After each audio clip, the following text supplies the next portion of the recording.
त्याच्या वर्षी आपण पाहत असाल तर रामेश्वरम मंदिराची प्रतिकृती मंडळाने साकारलेली आहे आणि त्याला साजेचं असं गणरायाचं रूप आपण या ठिकाणी साकारलेलं आहे। यंदाची मूर्ती ही आकाश तिरुमल या एका नवीन आणि हरवणारी कलाकाराने साकारलेली आहे।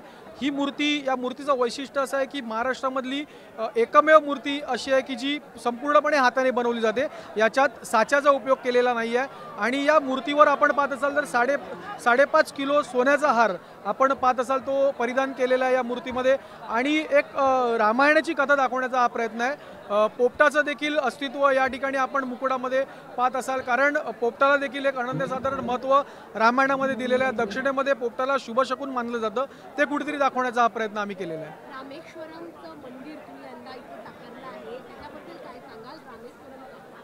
रामेश्वरम मंदिर म्हणजे दरवर्षी वेगवेगळ्या धर्तीवरती या ठिकाणी आम्ही देखावे सादर करत असतो, भारताची विविध स्थळे या ठिकाणी दाखवण्याचा प्रयत्न करत असतो।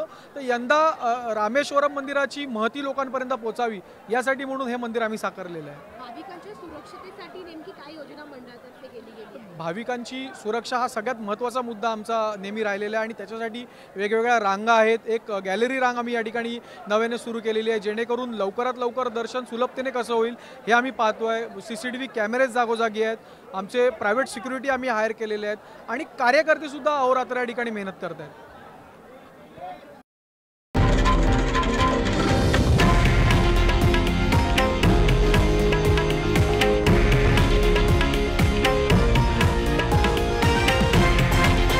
हे आहे देशातील नंबर 1 न्यूज नेटवर्क आणि आपण पाहत आहात TV9 मराठी, एकमेव।